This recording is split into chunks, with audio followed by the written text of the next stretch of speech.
Na Mungu wetu wa mbinguni, tunakushukuru. Roho Mtakatifu, mwalimu mwema, sema nasi tena. Tuko tayari Bwana kufundishwa na kusaidiwa na wewe. Yafafanue maandiko, ukayape uhai katika maisha yetu.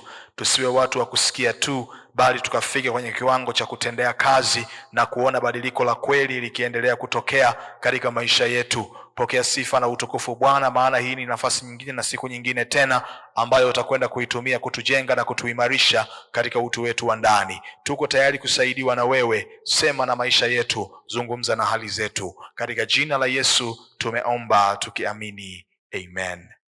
Tunaendelea na somo ambalo tumekuwa tunajifunza linaloitwa ushindi dhidi ya vita za maisha. Ushindi dhidi ya vita za maisha. Na tumekuwa tukiangalia vita mbalimbali ambazo katika safari ya imani au katika maisha ya Ukristo tutakutana nazo, lakini pia Biblia imeziweka wazi na haikuishia hapo tu. Imeeleza namna gani tunaweza kuwa washindi katika mambo hayo. Biblia inasema katika mambo yote tunashinda na zaidi ya kushinda. Katika sesheni iliyopita tuliishia kwenye ushindi dhidi ya vita za maisha ya ibada ya kweli. Ushindi dhidi ya vita ya maisha ya ibada ya kweli. Tuliangalia tukagundua ya kwamba ibada ndiyo kipengele muhimu ambacho Mungu na Shetani wote wanakitafuta ndani ya moyo wa mtu. Ibada ndiyo mojawapo ya kipengele muhimu ambacho Mungu na Shetani wote wanakitafuta kukipata ndani ya moyo wa mwanadamu. Na tulimuona Yesu Kristo kama mfano wetu, namna ambavyo katika majaribu yake katika zile siku 40 alizojaribiwa, moja ya eneo ambalo adui alijaribu kushindana naye lilikuwa ni eneo la ibada. Na katika eneo hilo alimuonesha ya kuwa ninaweza nikakupa kila ambacho watu wanakitamani kwenye maisha haya kwa sharti kubwa moja tu, ukikubali kuniabudu. Lakini nilizungumza nikasema, msingi wa ibada ya kweli katika maisha ya Mkristo haupaswi kujengwa juu ya mahitaji tulionayo kwa Mungu, bali kina cha uhusiano wetu na Mungu. Maisha ya ibada ya kweli kwa Mkristo hayapaswi kujengwa juu ya msingi wa mahitaji tulionayo kwa Mungu, bali kina cha uhusiano wetu na Mungu. Maisha yetu ya ibada yakishikiliwa na mahitaji, tutakuja kujikuta ni watu ambao tunamtafuta Mungu kwenye wakati ambapo tunahisi tuna shida au tunahitaji msaada wake, na tutampotezea Mungu na kutokuwa na muda naye wakati ambapo maisha yataonekana yako sawa kwenye kila eneo. Mungu akijibu tunayomuomba, anabaki kuwa Mungu anayestahili kuabudiwa, na hata kama hatojibu tulioomba, haimfanyi asiwe Mungu anayestahili kuabudiwa kwenye maisha yetu. Lakini pia tukaenda mbali zaidi, tukaanza kuangalia mambo yanayojenga ibada ya kweli kwenye maisha ya muamini. Tuliangalia jambo la kwanza ni uhusiano binafsi wa mtu na Mungu. Tukaona jambo la pili, muda wa mtu na Mungu, yani fellowship. Tukaona jambo la tatu, nidhamu ambayo mtu anakuwa nayo katika kuwa na muda na Mungu ili maisha mengine yaweze kuendelea. Na tuliona mambo mengi sana ndani yake ambayo yanajenga ibada ya kweli. Na tukaona jambo jingine ni utii kwa maelekezo ambayo Mungu anayaachilia kwenye maisha yetu. Na tulipoangalia mambo hayo, tukagundua ya kuwa watu wengi wameshindwa kuelewa maana halisi ya ibada na mambo yanayotengeneza ibada ya kweli kwenye mioyo yao. Na hii ndiyo sababu licha ya kuwa makanisa yameendelea kuwa mengi katika dunia yetu na ibada za kusifu zimeendelea kuwa kila sehemu, lakini bado Mungu anatafuta waabudu halisi.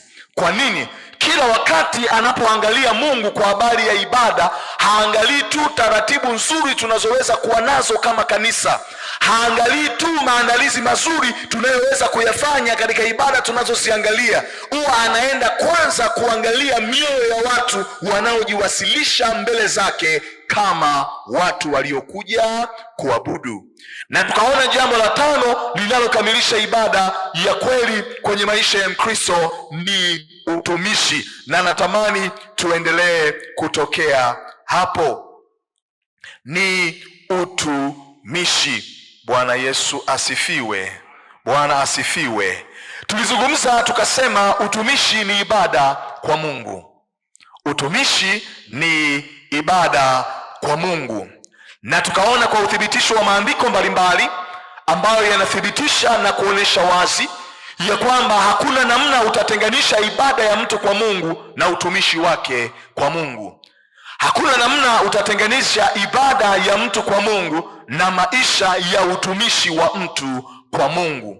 Kwa hiyo tunaposema tunamwabudu Mungu wa mbinguni, tafsiri yake tumeamua kutangaza ya kwamba sisi ni watumishi wake. Kumwabudu Mungu ni kutangaza ya kwamba sisi ni watumishi wake. Na tuliona ukweli huo kwenye Kutoka sura ile 23 mstari wa 24 mpaka ule wa 25. Kutoka 23 mstari wa 24 mpaka mstari wa 25, namna ambavyo Mungu alikuwa anawaambia wana wa Israeli ya kwamba usisujudie miungu yao wala kuitumikia. Na tukaona ya kwamba kila wakati Mungu alipokuwa anawaonya watu kwa habari ya ibada za miungu mingine, jambo la pili alilokuwa anawaonya nalo ni kutoitumikia hiyo miungu. Kwa nini? Ibada ya mtu kwa Mungu au miungu ni lazima iambatane na moyo wa utumishi kwa Mungu au kwa miungu anayoiabudu. Lakini pia tuliona kwenye Kumbukumbu la Torati sura ile 28 mstari wa 12 na mstari ule wa 14, Biblia ilikuwa inasema, Kumbukumbu la Torati 28 wa 12 mpaka mstari wa 14, Biblia inasema pale ya kwamba kwa kuifuata miungu mingine na kuitumikia. Kwa hiyo anataja ibada na anataja moyo kuambatana na miungu mingine. Lakini tulienda mbali zaidi tukaangalia ya kwamba tunaweza kumtumikia Mungu vizuri endapo tutatambua mambo yafuatayo. Tuliishia hapo, si ndio ya kwamba Mkristo anaweza kumtumikia Mungu vizuri endapo atatambua mambo yafuatayo. Mambo haya yakikosekana ndani yetu, ufahamu huu ukikosekana ndani yetu, utumishi wetu hauwezi kuwa mzuri, ama tutafanya vitu nje ya viwango ambavyo Mungu ameviweka. Jambo la kwanza tulisema lazima tutambue moja, ya kwamba yote tunayofanya tunafanya kwa ajili ya Mungu, na Mungu anatazama uaminifu wetu katika mambo tunayoyafanya. Yote tunayoyafanya tunafanya kwa ajili ya Mungu, na Mungu anatazama uaminifu wetu katika mambo tunayoyafanya. Tulisema Mkristo anapomtumikia Mungu katika namna yoyote ile, anapobeba wazo hili ndani ya moyo wake ya kwamba anachofanya ni kwa ajili ya Mungu, na Mungu anaangalia uaminifu katika utendaji wetu, tukasema ya kwamba hakuna sababu yoyote inayoweza kutuzuia au kutufanya tusiendelee kumtumikia Mungu, hata katika nyakati ambazo mazingira sio rafiki. Wakristo wote ambao walikuwa wanafanya huduma fulani kanisani na baadaye wakikwaza kidogo wanaamua kuacha huduma, ni kwa sababu hawakuwa na hili wazo ndani ya mioyo yao. Mtu anapojua ya kwamba ninachofanya ni kwa ajili ya Mungu, maana yake hata watu wasipomuonesha ushirikiano, hata watu watakapoongea kinyume cha kile anachokifanya, bado moyo wake hautaacha kufanya. Kwa nini? Anajua utumishi ninaofanya si kwa ajili ya watu, bali ni kwa ajili ya Mungu. Lakini pia tukasema katika hilo jambo ya kwamba ufahamu ya kwamba Mungu anaangalia na kufuatilia yote tunayoyafanya kama sehemu ya utumishi wetu kwake, inatusaidia kuwa na nidhamu, inatusaidia kufanya mambo katika kiwango cha ubora. Kwa nini? Tuwe mbele za watu au tusiwe mbele za watu, mioyo yetu inabaki kuwa waaminifu katika utendaji, kwa sababu tunajua Mungu anatutazama.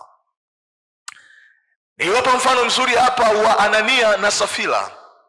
Wao walipokuwa wameuza sehemu ya mali walizokuwa nazo, na ilikuwa wanatakiwa wapeleke fedha yote na sadaka yote kwa mitume kama walivyokubaliana kwenye kanisa la kwanza, wao walipopeleka ile sadaka walifikiri wanaopokea sadaka ni mitume. walidhani anayepokea sadaka ni Petro, wasijua ya kwamba jambo walilokuwa wanalifanya lilikuwa ni kwa ajili ya Mungu, na jicho la Mungu lilikuwa likitazama na kuangalia.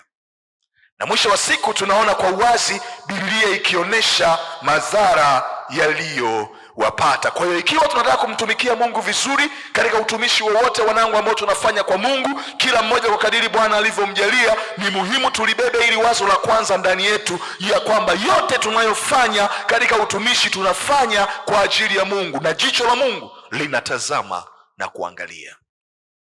Ukitaka kujua ukweli huo, utakumbuka kwa habari ya watoto wa Eli, Hofni na Fineasi, walipokuwa wakiendelea kuhudumu katika madhabahu ya Mungu, lakini wakaanza na tabia ambazo hazifai. Wakaanza kuwa wanatumia sadaka kinyume na maelekezo na utaratibu ambao Mungu ameuweka. Wakaanza kuwa wazinzi, wanalala na wanawake hekaluni. Wao walidhani wanafanya kwa ajili ya Israeli, lakini jicho la Mungu lilikuwa linaangalia. Baadaye Mungu anazungumza na Eli akimueleza mambo ambayo watoto wake wanafanya yaliyo kinyume na Mungu. Kila tunachofanya katika utumishi wetu ni lazima tubebe wazo hili ndani yetu ya kwamba tunafanya kwa ajili ya Mungu, na jicho la Mungu linatazama na kuangalia kwa ukaribu. Lakini tukasema jambo la pili ambalo ni muhimu sana kila Mkristo kulibeba tunapomtumikia Mungu ni kwamba yote tulio nayo tumepewa na Mungu ili yatumike kwa ajili yake. Yote tulio nayo tumepewa na Mungu ili yatumike kwa ajili yake. Watu wa Mungu, Biblia inaeleza vizuri kabisa ya kwamba sisi ni mawakili, ni wasimamizi katika mambo ambayo Mungu ametuamini nayo katika maisha. Na ukitaka kujua ukweli huu ni kwamba kila mmoja wetu alipozaliwa alikuja duniani akiwa hana kitu, si ndio? Yote tulio nayo tumeyapata tukiwa hapa duniani, na hata siku tunaondoka tutayaacha wengine waendelee nayo, wakati sisi tunakwenda kutoa hesabu juu ya yale ambayo Mungu alituamini nayo. Kwa hiyo unapobeba wazo la uwakili ndani yako, moyo wako unakuwa unajua ya kwamba yote nilionayo ni ya Mungu, na wakati wowote Mungu atakapoyahitaji ninapaswa kuwa tayari kumpa. Utumishi wetu kwa Mungu katika jambo lolote unaweza kuwa mwepesi na rahisi ikiwa tutabeba wazo la uwakili ndani yetu ya kwamba kila tulicho nacho Mungu ametuamini kuwa nacho na ni chake, na wakati wowote atakapokihitaji tunapaswa kuwa tayari kumpa.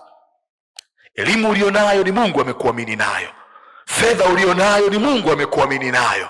Kazi ulionayo ni Mungu amekuamini nayo. Vipawa, karama na chochote unachokifanya ni Mungu amekuamini nacho, sio chako. Na Mungu wakati wowote anapokihitaji kinapaswa kutumika kwa ajili ya Mungu. Tuliona Musa kama mfano mzuri katika andiko hili kwenye Kutoka sura ya 10 mstari wa 24 mpaka mstari ule wa 26. Kutoka sura ile ya 10 mstari wa 24 mpaka mstari wa 26, ambapo tunamuona Musa alipokuwa anaongea na Farao, na Farao anawaambia ya kwamba ninyi mnaweza kwenda kumwabudu Mungu, lakini hamtaenda na mali zenu mlizo nazo. Musa alijua ya kwamba ibada kwa Mungu unadai utumishi, na utumishi kwa Mungu unataka kuwa tayari tulicho nacho kitumike kwa ajili ya Mungu. Ndipo Musa anamwambia hatuwezi kwenda kumfanyia Mungu ibada wakati tumeacha mali zetu, maana kule tunakokwenda Mungu hatujui atataka nini. Ni lazima tuwe na vitu vyetu ili wakati wowote Mungu atakapovitaka tuwe tayari kumpa kulingana na uhitaji utakaojitokeza. Unaanza kuona hilo wazo Musa alielewa ya kwamba utumishi ni sehemu ya ibada, na yote tulionayo tunaweza kumpa Mungu endapo mioyo yetu imetambua na imefahamu ya kwamba Mungu anapohitaji chochote kutoka kwetu tunapaswa kuwajibika kumpa. Kwa hiyo ni muhimu sana kwenye kila eneo la maisha yako kuwa tayari Mungu kutumia chochote ulicho nacho ili kufanikisha utumishi na kusudi la Mungu. Bwana asifiwe. Tunaenda pamoja watu wa Mungu tunaenda pamoja watu wa Mungu Jambo la tatu la msingi sana kufahamu ili kuweza kufanya vizuri katika utumishi wa namna mbalimbali tunaofanya kwa ajili ya Mungu. Jambo la tatu tulisema, hatuwezi kumtumikia Mungu vizuri mpaka siku mambo ya Mungu tumeyafanya kuwa yetu. Jambo la tatu, ikiwa tunataka kufanya vizuri katika eneo la utumishi, tuliona ya kwamba ni lazima tuyafanye mambo ya Mungu kuwa yetu. Tuliona kwenye kitabu cha Nehemia sura ile ya kwanza mstari wa kwanza mpaka wa 6 na mstari wa 11. Tuliona Nehemia sura ya kwanza mstari wa kwanza mpaka wa 6 na mstari wa 11. Ilikuwa ni wakati ambapo Nehemia ameletewa taarifa ya kwamba ukuta wa Yerusalemu umeharibika, mambo hayaendi, vitu viko shagalabala, mambo hayajakaa mahali pake. Biblia inasema Nehemia aliposikia, kwake haikuwa taarifa, ila lile neno lilienda kuamsha shauku ndani yake, akalichukua lile jambo kwamba ni la kwake, akaingia kwenye maombi, akamwendea mfalme, akaorganize watu, na lile jambo likaweza kufanikiwa. Tunaweza kufanya vizuri katika mambo ya Mungu endapo tutayafanya kuwa ya kwetu. Niwaambie watu wa Mungu, mambo yote ambayo tunashindwa kufanya kwa ajili ya Mungu ni kwa sababu hatujayapa kipaumbele na kuyafanya kuwa ya kwetu kabisa. Kwa miaka kadhaa ambayo nimekuwepo kwenye maisha ya wokovu, ni mwaka wa 26 sasa, niliokoka 2000, nimekuja kugundua ya kwamba Wakristo wengi tunashindwa kufanya vitu kwa ajili ya Mungu. Tunataka tulazimishwe kwenye mambo ambayo ni wajibu wetu kufanya. Kwa nini? Hatujayaamua kuyachukua mambo ya Mungu na kuyapa umuhimu au kuyafanya kuwa ya kwetu. Naomba niwaambie, mambo ya Mungu tunaweza tukatoa udhuru kwa namna nyingi sana, lakini inapokuja kwenye mambo yetu binafsi, kila mtu huwa anataka kufanikisha jambo lake na kuona linafanikiwa. Kwa mfano, tunaendelea sasa hivi na mchango kwa ajili ya ujenzi wa jengo jipya la kanisa ambalo tunaanza, na tumepeana hii miezi 5 ambayo tunaendelea nayo kwa ajili ya michango, si ndio? Ni rahisi kabisa deadline inapofika, mjinga mmoja akasema nilishindwa kabisa kukamilisha mchango wangu kwa sababu mambo yalikuwa mengi. Na akikueleza kwa akili ya kawaida yanaonekana ni kama yana maana, ni kama vile anachokisema ni kweli, lakini mtu huyu akipigiwa simu ya kwamba mtoto anaumwa shuleni, ameugua na anatakiwa akimbizwe hospitali, hata kama kiasi kinachotakiwa kutolewa ni kikubwa zaidi ya mshahara wake, ataitafuta na itapatikana. Si ni kweli? Si ni kweli? Kwa nini? Inapokuja kwenye mambo yetu tunayapa umuhimu, lakini kwa sababu ya Mungu hatujayafanya kama yetu, tunayapotezea.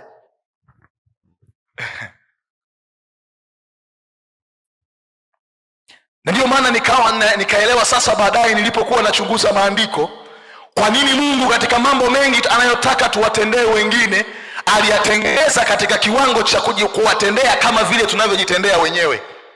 Utaona kwenye kitabu cha Wagalatia sura ile ya 5 na mstari wa 14, Biblia inaongea jambo. Wagalatia sura ya 5 mstari wa 14, Biblia inasema hivi: maana torati yote imetimilika katika neno moja, nalo ni hili, umpende jirani yako kama nafsi yako. Sikia neno.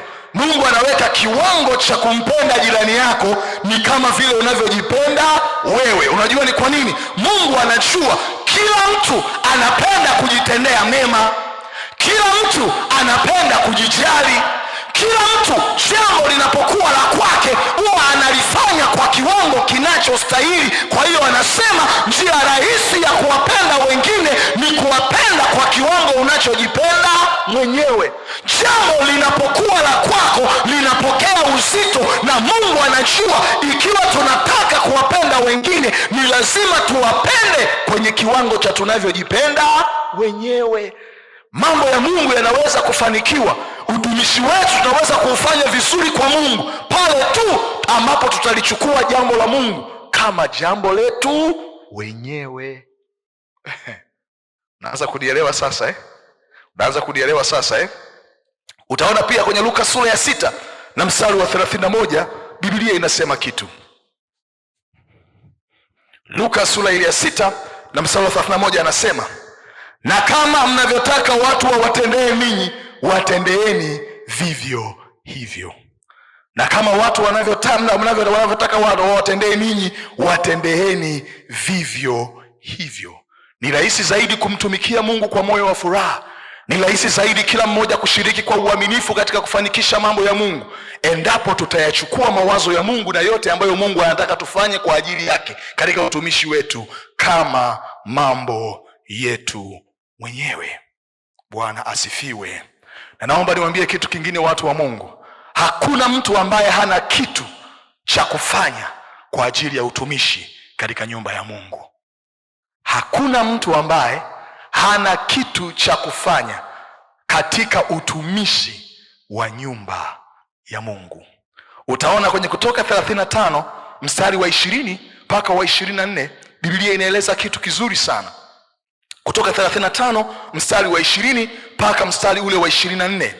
Biblia inaeleza kwa habari ya wakati ambapo Musa alikuwa anataka kujenga hema ya kukutania, na Mungu akamwambia, nimekupa Bezaleli na Oholiabu, watu ambao nimeweka hekima na akili ndani yao ili waweze kufanikisha kazi ya utumishi huo wote. Lakini Bezaleli na Oholiabu peke yao walikuwa hawatoshi. Kuna watu walihitajika kuleta mali na vitu walivyokuwa navyo. Biblia inasema kwenye mstari ule wa 23, na napenda sana, anasema, tena kila mtu aliyeona kwake nyuzi za rangi ya samawi na nyuzi za rangi ya zambarau na nyekundu, na anaeleza vifaa mbalimbali pale, kila mtu akavichukua ambavyo aliona vinafaa kwa ajili ya Mungu, akavipeleka ili kufanikisha utumishi ule. Wakati ambapo uhitaji ulijitokeza kwa ajili ya utumishi kwa Biblia inasema kila mmoja alirudi kwenye vile alivyo navyo, na akaenda kuangalia nini nilicho nacho kinachoweza kutumika kufanikisha utumishi ulio mbele yetu. Mwenye nyuzi alitoa kwa kiwango cha uwezo wa nyuzi, wenye dhahabu walitoa kwa kiwango cha dhahabu, wenye fedha walitoa kwa kiwango cha fedha, wenye marihamu walitoa kwa kiwango cha yale mafuta waliokuwa nayo. Kila mmoja kwa nafasi yake. Tangazo lilipotoka, alirejea kwenda kuangalia kwa kiwango gani jambo hili nitashiriki kama la kwangu, ili jambo la Mungu liweze kufanikiwa. Njia rahisi ya kila mmoja kushiriki katika kufanikisha utumishi katika nyumba ya Mungu ni kuliona wazo la Mungu kama jambo lake mwenyewe. Bwana asifiwe. Tunaenda pamoja Tunaenda pamoja wanangu Okay. Namna ngapi tunakwenda kuangalia jambo ngapi mwingine muhimu kulifahamu? La 4. Si ndio? Namna nyingine ya 4 inayoweza kutusaidia kuweza kufanya vizuri katika utumishi wetu katika nyumba ya Mungu ni kila mmoja kuwa tayari kutekeleza wajibu wake bila kumtegemea mwingine au kumsubiri mwingine. Kila mmoja wetu kuwa tayari kutekeleza wajibu wake bila kumtegemea mwingine.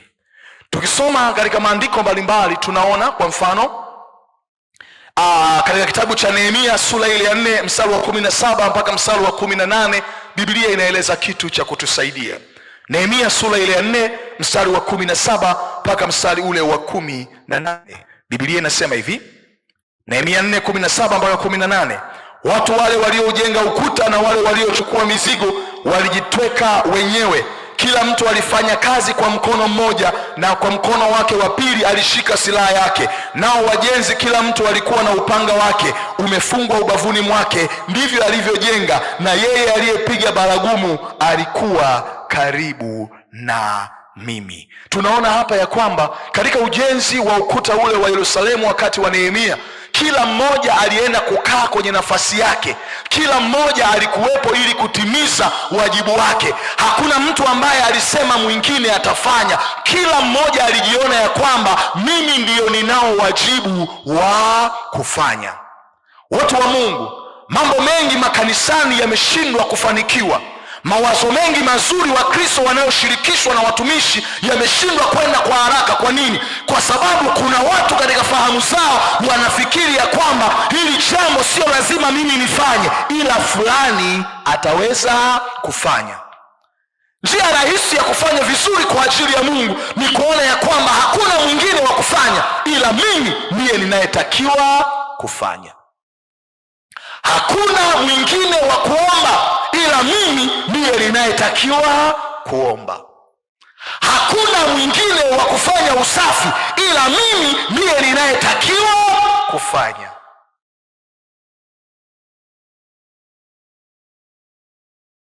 Yaani unaweza kukuta kanisani mjinga mmoja anaingia kwenye ibada, anaweza akakaa kwenye kiti, akiwa anakaa anakuta kama kuna vumbi hivi, anagusa hivi, yaani leo kuna vumbi, sijui hawajasafisha. Mjinga kabisa wewe.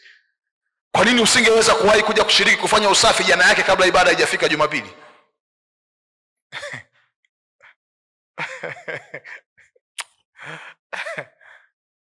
Hiyo haihitaji kuwa shemasi,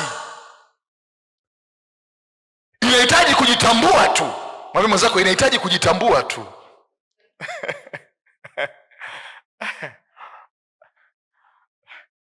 Ni rahisi sana kufanya vizuri katika mambo ya Mungu endapo kila mmoja ataona pekee aliyepo ni mimi tu na hakuna mwingine ambaye anaweza kufanya.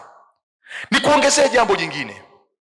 Njia rahisi ya kufanya vizuri katika mambo ya utumishi katika nyumba ya Mungu ni kuona kwamba nisipotimiza wajibu wangu, nimeshiriki kukwamisha wazo la Mungu kufanikiwa.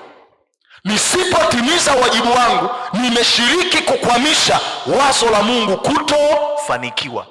Kwa hiyo moyo utakuwa unafikiri na kujua ya kwamba kumbe nisipofanya mimi jambo hili, lisipofanikiwa mimi nimekuwa sababu, na unasema sitaki kuwa sababu ya kutokufanikiwa kwake.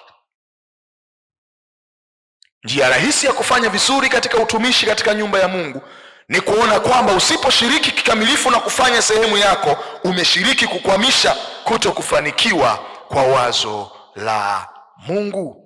Tunaenda pamoja watu wa Mungu Tunaenda pamoja Naomba niwaambie mambo haya kwa sababu yatatusaidia kanisa linapoendelea kukua, Mungu anapoendelea kutusaidia katika utumishi. Tunapoyaweka mambo haya na tukayaishi, yatatusaidia kuendelea kufanya vizuri na kwenda kasi. Nimewaona na baadhi ya marafiki zangu ni wachungaji, wana watu makanisani, wana watu wana uwezo, wana watu wana vipawa, wana watu wana karama, wana muda wanaweza wakafanya, lakini mambo hayaendi, vitu havisogei. Ana namba kubwa ya watu lakini mambo hayasogei. Kabisa. Kwa nini? Kwa sababu watu hawajafika kwenye kiwango cha kuona ya kwamba nisiposhiriki kufanya ninakuwa nimekwamisha wazo la Mungu kufanikiwa. Watu hawajafika kwenye kiwango cha kuona hakuna mwingine wa kufanya ila nipo mimi. Kila mmoja akiona hivyo, unajikuta wote tunakutana pamoja katika kufanikisha wazo na linafanikiwa kirahisi. Biblia inasema bora wawili kuliko mmoja. Maana yake ni nini? Ongezeko la washirika kanisani linatakiwa kuashiria kasi na wepesi katika kufanikiwa kwa makusudi ya Mungu kwenye kanisa la mahala pamoja. Utaona kwenye Mhubiri sura ya 4 mstari wa 9 mpaka wa 10 na mstari wa 12. Mhubiri sura ile ya 4 mstari wa 9 mpaka wa 10 na mstari ule wa 12. Biblia inasema afadhali kuwa wawili kuliko mmoja, maana wapata ijara njema kwa kazi yao. Kwa maana wakianguka mmoja wao atamuinua mwenzake, lakini ole wake aliye peke yake aangukapo, wala hana mwingine wa kumuinua. Hata ikiwa mtu aweza kumshinda yule aliye peke yake, wawili watampinga. Wala kamba ya nyuzi 10 mstari wa 12 haikatiki upesi. Biblia inasema ni heri wawili kuliko kuwa mmoja. Maana yake kila mmoja anapokuja anapokuja anaongeza nguvu, anaongeza kasi, anaongeza wepesi kwenye kufanikiwa kwa mambo ya Mungu. Ni rahisi sana kufanya mambo mengi ya Mungu kwa wepesi na urahisi endapo kila mmoja ataona kuto kushiriki kwangu kutakwamisha mambo ya Mungu. Ukitaka kujua uchungu wa kuwa wengi na mambo hayaendi, waulize watu waliooa au walioolewa ambao anaishi na mume lakini hawajibiki kwa chochote. Yaani ana mume ndani lakini ni kama mjane. Waulize, watakwambia.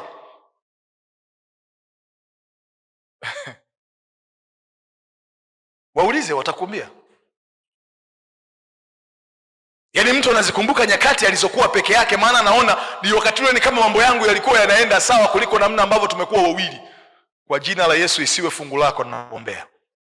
Nasema kwa jina la Yesu isiwe fungu lako ninakuombea. Bwana Yesu asifiwe. Utaona kwenye Nehemia 6 mstari wa 15. Biblia inasema kitu cha msingi sana. Nehemia sura ya 6 mstari wa 15. Biblia inasema, basi huo ukuta ukamalizika siku ya 25 ya mwezi Eluli katika muda wa siku 52. Biblia inasema kila mmoja wakati wa Nehemia katika ujenzi wa ukuta alipokuja kwenye nafasi yake na kuona ni wajibu wake, ukuta ambao ungeweza kuchukua siku nyingi, ndani ya siku 52 ukawa umekamilika. Tunaweza kufanya vizuri na mambo makubwa kwa ajili ya ufalme wa Mungu katika utumishi endapo kila mmoja ataona ni wajibu wake kufanya, na kutoshiriki kunaweza kuleta shida. Na naomba nikwambie jambo jingine. Tunapomtumikia Mungu katika nyumba yake au katika ufalme wa Mungu, Mungu ametuita akiwa ameweka tofauti nyingi katikati yetu.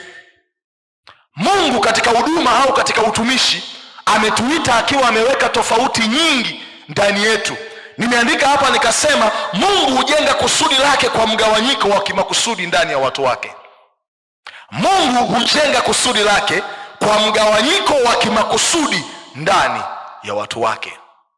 Yaani Yesu alipotuokoa na kutuita, anatuita watu ambao tuna karama tofauti ndani yetu, tuna huduma tofauti ndani yetu, tuna elimu tofauti, tuna uzoefu tofauti, tuna uwezo tofauti. Na katika hizi tofauti zetu Mungu amekusudia jambo moja tu: kila mmoja anapokuja na tofauti ya mwingine tuweze kuungana na kufanikisha wazo la Mungu kufanikiwa. Nimeandika hapa nikasema, Mungu anapenda tofauti, ila shetani anapenda kuzitumia tofauti kukwamisha kusudi la Mungu kwenye maisha ya watu. Mungu anapenda tofauti, ila shetani anapenda kuzitumia tofauti kukwamisha makusudi ya Mungu kwenye maisha ya watu. Kwa hiyo ili tuweze kutumika vizuri, ni lazima tukubali ya kwamba kila mmoja ana namna yake. Kila mmoja Mungu amemwekea ndani yake kwa namna yake, lakini kila mmoja awe na uwezo wa kushirikiana na mwingine ili kufanikisha utumishi katika ufalme wa Mungu. Tumesema Mungu anapenda tofauti. Utaona kwenye kitabu cha Mwanzo 1:11-13 Biblia inaongea kitu. Mwanzo 1:11-13 Biblia inasema, Mungu akasema, nchi na itoe majani, mche utoao mbegu na mti wa matunda uzaao matunda kwa jinsi yake, ambao mbegu zake zimo ndani yake. Na juu ya nchi ikawa hivyo. 12, nchi ikatoa majani, mche utoao mbegu kwa jinsi yake. Sikia neno kwa jinsi yake. Na mti uzaao matunda ambao mbegu zimo ndani yake kwa jinsi yake. Mungu akaona ya kuwa ni vyema. Ikawa jioni, ikawa asubuhi, siku ya 3. Hata katika uumbaji Mungu alifanya kila kitu kwa jinsi yake, lakini zile tofauti zilikuwa zimelenga kukamilisha uumbaji. Ni muhimu sana tukielewa ukweli huu, tutaheshimiana, tutapendana, tutashirikiana. Ni jambo la msingi sana. Ni lazima tujue ya kwamba utofauti wetu ni mpango wa Mungu na sio tatizo. Utaona hilo kwenye kitabu kile cha Wakorintho wa kwanza 12 mstari wa 4 mpaka wa 7. Wakorintho wa kwanza 12 mstari wa 4 mpaka wa 7, ambapo mtume Paulo anasema, basi pana tofauti za karama, bali Roho ni yeye yule. Lakini pana tofauti huduma, Bwana ni yeye yule. Kisha pana tofauti za kutenda kazi, bali Mungu ni yeye yule azitendaye kazi zote katika wote. Lakini kila mmoja hupewa ufunuo wa Roho kwa kufaidiana. Mtume Paulo alipokuwa analifundisha kanisa la Korinto, alikuwa anazungumza na watu ambao wana karama tofauti, wana huduma tofauti, wana neema tofauti. Anasema Mungu ameuweka utofauti katikati yetu ama ndani yetu, akiwa anakusudia kila mmoja akija na tofauti yake, tunapokutana na kushirikiana, ndipo tunapoweza kufanikisha kusudi la Mungu. Katika utumishi, kanisa linaweza kufanya vizuri pale ambapo kila mmoja ataheshimu namna ambayo Mungu amempa na namna ambayo Mungu ameweka kwa wengine. Bwana asifiwe. Bwana asifiwe.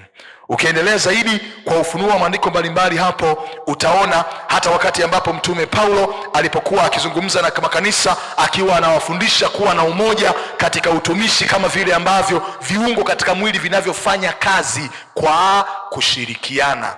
Na nilipenda sana mtume Paulo alipokuwa anaongea kwa habari ya viungo katika mwili akitufananisha na sisi katika mwili wa Kristo, alikuwa anajitahidi kuonesha nini? Kuonesha ya kwamba kila kiungo kina nafasi na kina umuhimu katika mwili, na kiungo kimoja kikishindwa kutekeleza wajibu wake kinaathiri mfumo mzima wa mwili.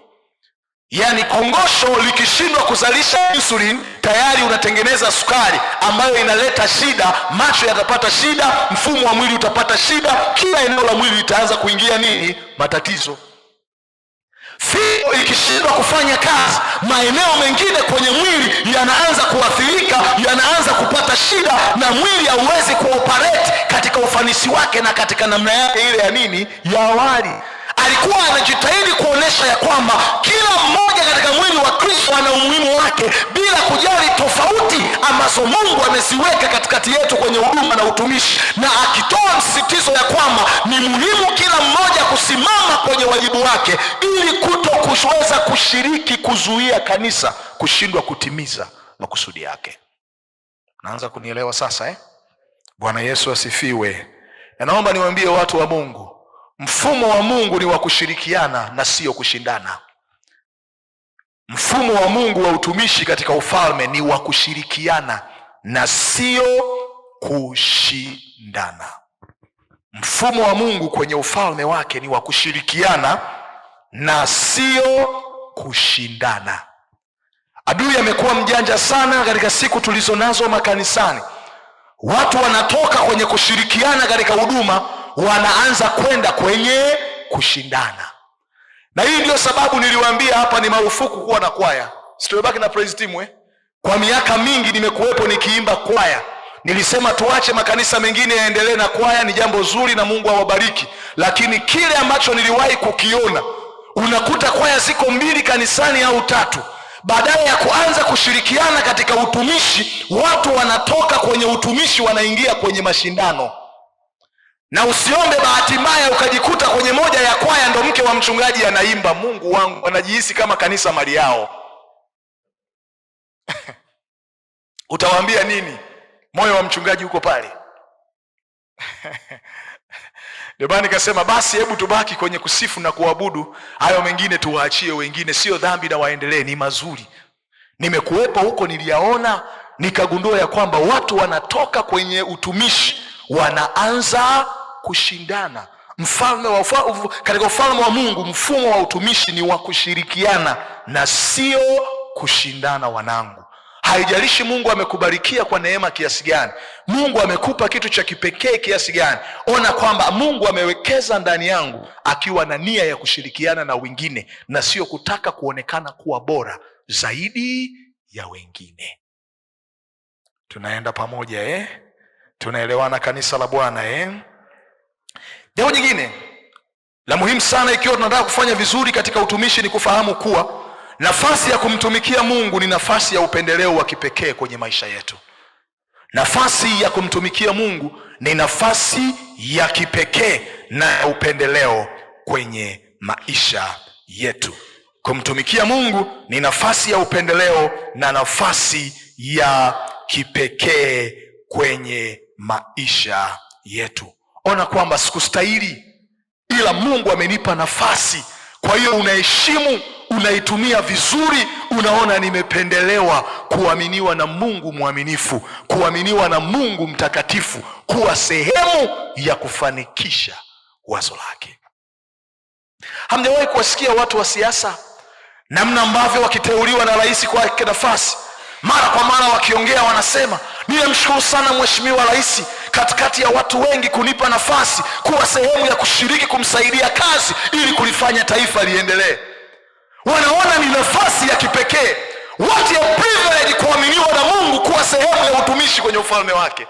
Ni nafasi ya kipekee.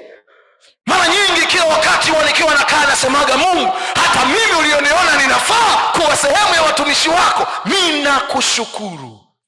Sikustahili. sikufaa, haikuwa lazima iwe mimi. Sio kwamba nina kitu cha kipekee sana zaidi ya wengine, ila Mungu uliniamini ukaniona ninafaa. Ndicho kitu ambacho hata Daudi sehemu nyingine alikuwa anazungumza kwenye Zaburi.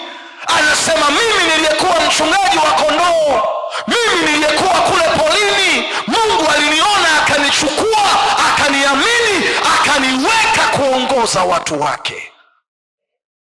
Ni rahisi kufanya vizuri kwa bidii na kutokuchoka kwenye mambo ya Mungu endapo tutaona nafasi tulizo nazo za kumtumikia Mungu hatukustahili, ni upendeleo tu Mungu ametupa.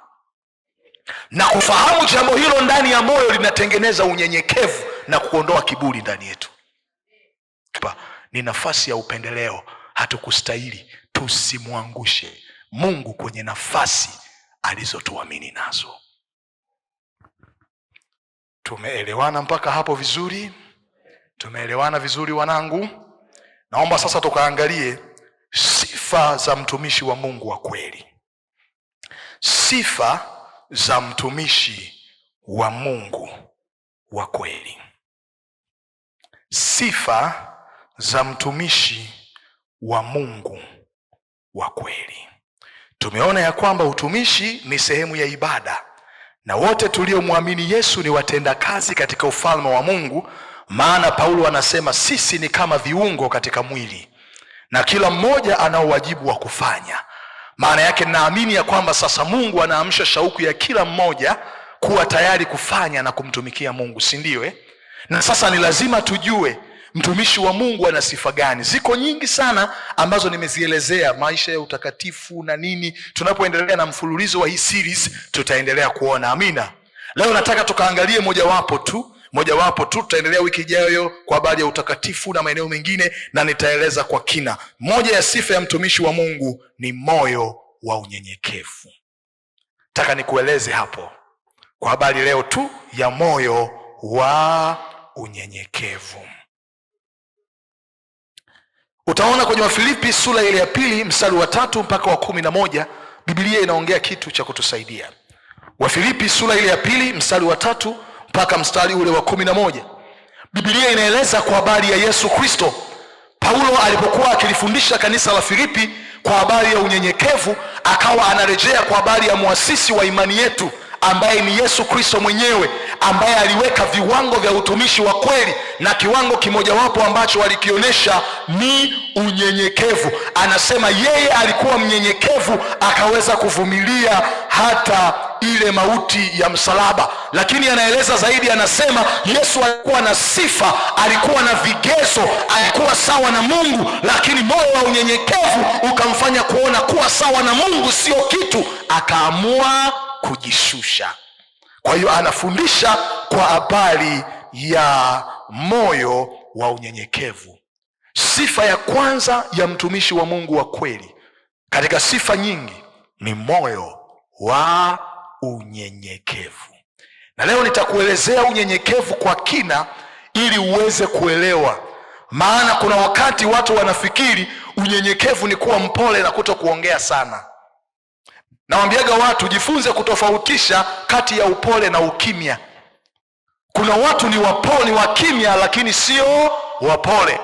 Na kuna watu wanaongea sana, ni masangwini lakini ni wapole.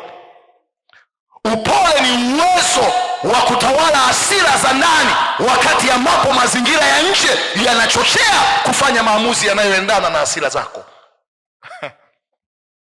Upole ni uwezo wa kutawala hisia na maamuzi ya ndani wakati ambapo mazingira ya nje yanakuchochea kufanya maamuzi yanayoendana na hasira zako. Kwa hiyo mtu anaweza akawa ni mkimya na hazungumzi, lakini kuna siku mkimgusa kwenye eneo lake mnashangaa, ndio huyu kweli, ndio yeye, ndio yeye. Mlikuwa mnafikiri ni mpole, ni mkimya tu, alikuwa hajaguswa mahali pake. Sasa ndivyo ilivyo kwenye unyenyekevu.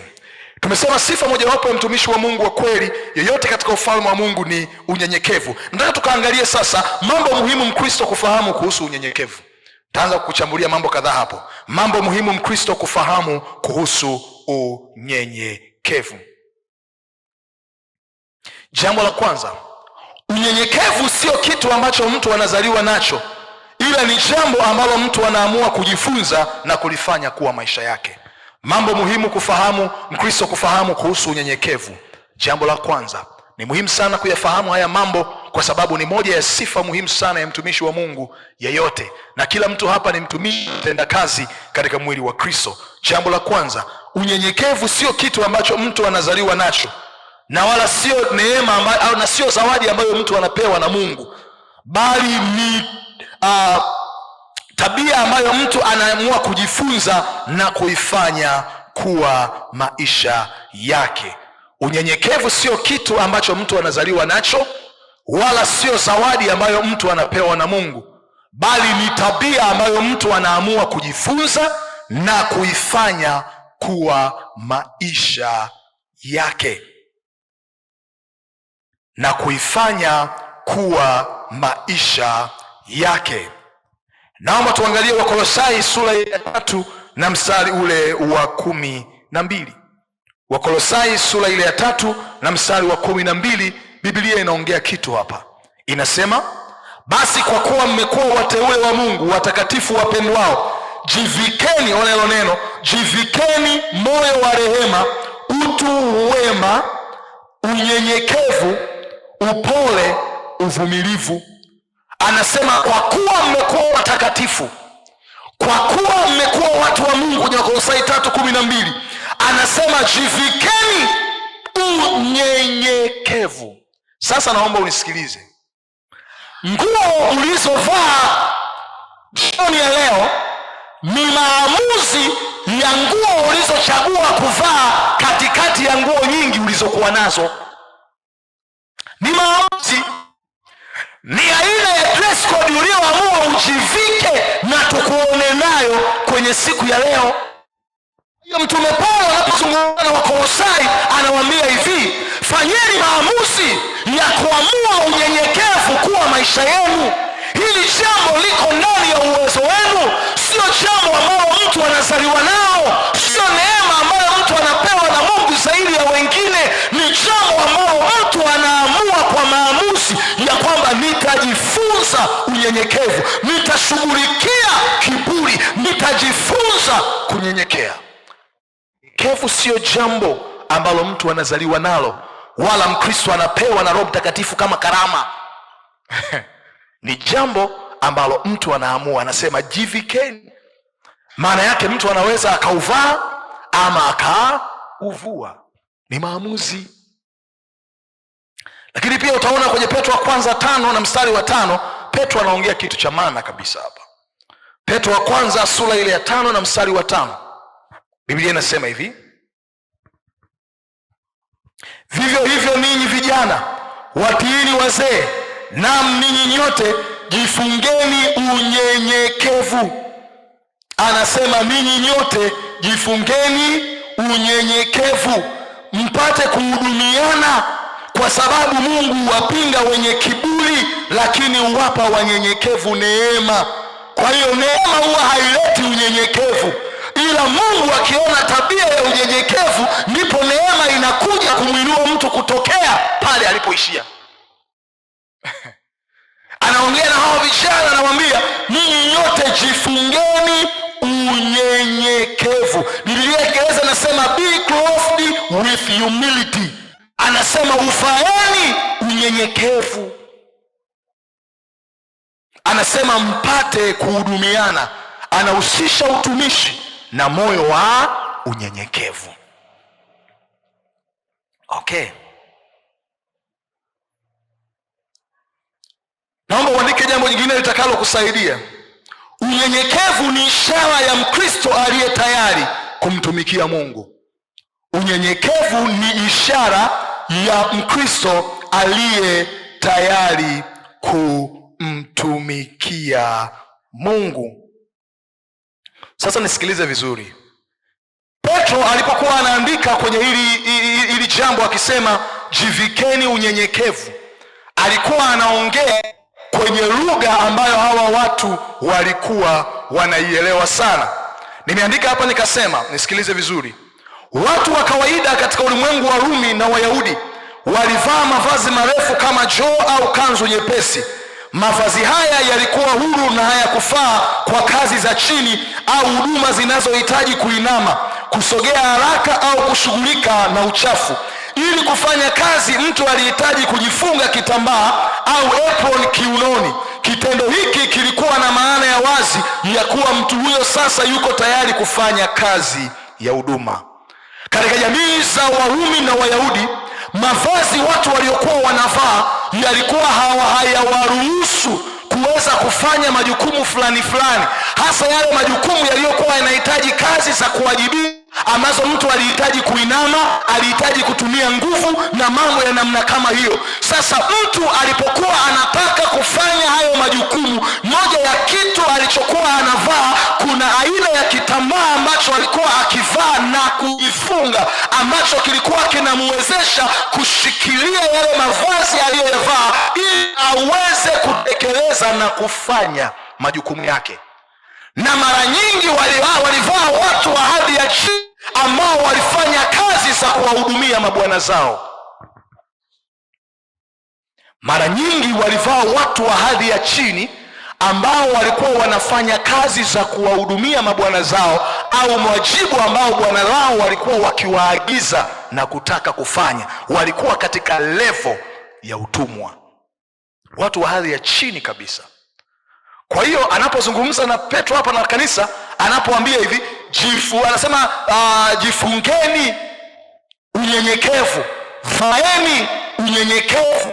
Mtu aliyeonekana akiwa amevaa kwa namna hiyo na akiwa amejifunga kile kitambaa, watu waliomuona walijua ya kwamba huyu mtu ni mtumishi, huyu mtu ni mtumwa, huyu mtu ni kijakazi, huyu mtu anao wajibu wa kufanya. Mavazi yake yaliongea wajibu wake katika nyakati zile. Ndio maana nawaambia, sifa mojawapo ya mtumishi wa Mungu ni unyenyekevu. Unapokuwa na moyo wa unyenyekevu, unapoanza kushughulikia moyo wa unyenyekevu ndani yako, tafsiri yake unamwambia Mungu, niko tayari kutumiwa na wewe. Okay. Ukitaka kujua ukweli wa hicho ninachokuambia, utaona kwenye Yohana 13 mstari wa 2 mpaka wa 6. Tuangalie Biblia inasema kitu. Yohana 13 mstari wa 2 mpaka wa 6. Biblia inasema, hata wakati wa chakula cha jioni, naye Ibilisi amekwisha kumtia Yuda mwana wa Simoni Iskarioti moyo wa kumsaliti Yesu, hali akijua ya kuwa Baba amempa vyote mikononi mwake, na ya kuwa alitoka kwa Mungu naye anakwenda kwa Mungu. Aliondoka chakulani, akaweka kando mavazi yake, sikia, akatwaa kitambaa akajifunga kiunoni. Unaona kile nilichokuwa nakueleza kule? Akajifunga kiunoni. 5. Kisha akatia maji katika bakuli, akaanza kuwatawadha wanafunzi miguu na kuifuta kwa kile kitambaa alichojifunga. Hivyo yuaja, mstari wa 6, hivyo yuaja kwa Simoni Petro. Huyo akamwambia, Bwana, wewe wanitawadha mimi miguu? Yesu alivaa namna hiyo wakati ambapo alikuwa anawasafisha miguu nani? Wanafunzi wake, kwenye dakika za mwisho alizokuwa nazo. Kwa sababu hao watu walikuwa wanaelewa namna ambavyo kile kitambaa mtu alipokuwa akivaa na kujifunga kilikuwa kinamaanisha nini. Kilikuwa kinamaanisha mtu anafanya kazi za chini, ameamua kujishusha, ameamua kuwajibika. Petro anamwahi Yesu, anamwambia, Bwana, wewe hustahili kufanya hivi. Haya mambo tulipaswa sisi, lakini Yesu alikuwa anataka nini? Alikuwa anataka kuingiza wazo la unyenyekevu ndani yao, ya kwamba kwenye ufalme utumishi sio kunyenyekewa, bali ni kuwatumikia wengine. Ni katika siku tulizonazo pekee ambapo mtu akianza kutumiwa na Mungu anaanza kujihisi ni kama anaishi kwenye dunia yake hivi, ujinga tu. Hiyo unajua kuna watu, kuna level Mungu akiwafikisha hawaguswi. Yaani ni kama wapo kwenye ulimwengu mwingine kabisa, yani wa namna yao, yani anajiona kama vile, yani kama anawaangalia duniani kutokea juu yani. Ni kukosa ufahamu, ni kiburi cha uzima. Nazungumza na watu ambao Mungu atawainua katika maeneo mbalimbali katika maisha. Ni waombe wanangu, jifunzeni unyenyekevu. Yesu alikuwa na hadhi, alikuwa na heshima, lakini aliamua kushuka katika kiwango cha unyenyekevu. Alitaka kutufundisha na kutuonesha ya kwamba unyenyekevu unamwondoa mtu kwenye hadhi aliyokuwa nayo, anajishusha kwenye wajibu anaopaswa kufanya. Amina. Amen. Okay. Jambo jingine kuhusu unyenyekevu ni hili. Unyenyekevu ni kujishusha kutoka kwenye hadhi ambayo tunastahili na kuwa tayari kuhudumu. Unyenyekevu ni kujishusha kutoka kwenye hadhi ambayo tunastahili na kuwa tayari kuhudumu. Tunaona hapo namna ambavyo Yesu alionyesha unyenyekevu, pamoja na kuwa alikuwa yuko katika level ya Mungu, lakini alikuwa anajishusha kutoka katika hadhi alionayo, anakuja katika level ya kuwahudumia watu wa Mungu. Naomba niwaambie watu wa Mungu, hatuwezi kufanya vizuri mambo ya ufalme wa Mungu ikiwa kila mmoja anataka kuja kanisani kwenye akiwa na hadhi yake na nafasi yake. Naomba nirudie tena. Hatuwezi kumtumikia Mungu ikiwa kila mmoja anakuja kanisani akiwa na hadhi yake na nafasi yake. Ndiyo maana huwa nawaambia watu, haijalishi una nafasi gani, haijalishi una elimu gani, haijalishi una uwezo gani, ukifika pale kwenye mlango wa kanisa, tunavua hadhi zetu, tunavua elimu zetu, tunavua uwezo wetu, tunabaki kuwa sisi ni wana wa Mungu na tutawajibika kwa kila kinachotakiwa ndani ya nyumba ya Mungu. Tukianza kutengeneza ubwana, tukianza kutengeneza uafisa kanisani, kuna mambo hayataenda. Na moja ya hatari kubwa ambayo inaweza ikatokea kanisani ni pale mchungaji nitakapoanza kuwahudumia Wakristo kulingana na hadhi zao, nafasi zao na uwezo wao. Hiyo ni namna bora sana ya kuiua kanisa kwa haraka mno. Haraka sana.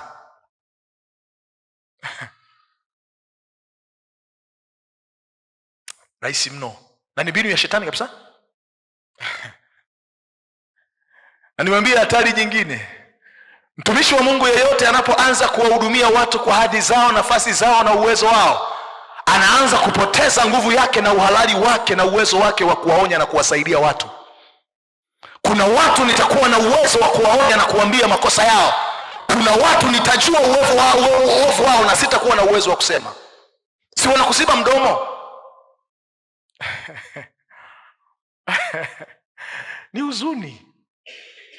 Unyenyekevu unahusu zaidi kuacha nafasi na hadhi tulizo nazo na kuamua kujishusha katika level ya utumishi na kuwa tayari kumtumikia Mungu. Naomba niwaambie, moja ya kitu ambacho kilinivutia sana na kumfanya nipende na nishawishike kumwoa mke wangu ni hichi kipengele.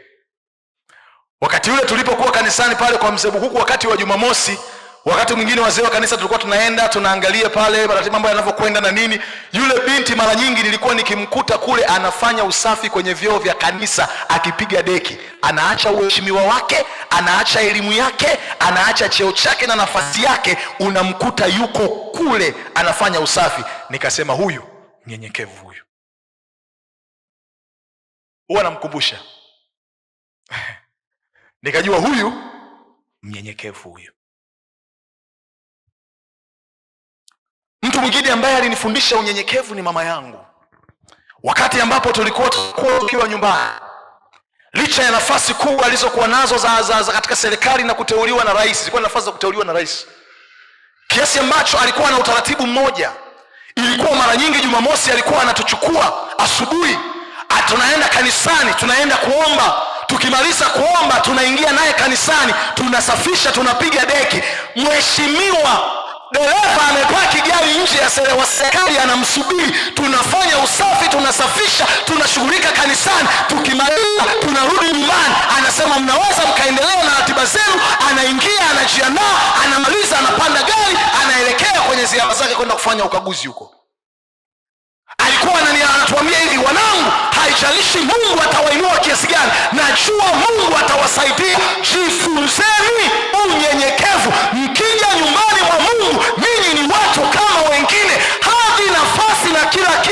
mnaziacha pale nje.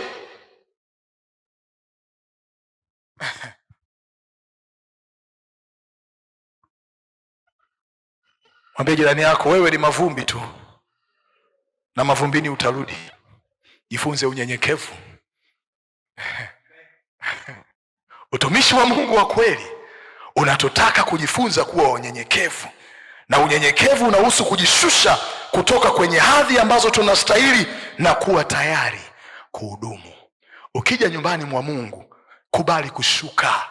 Ukija nyumbani mwa Mungu, heshimu nafasi ya wengine. Jifunze moyo wa unyenyekevu. Utumishi wa kweli unaanza na mtu kuwa mnyenyekevu. Naomba tusimame.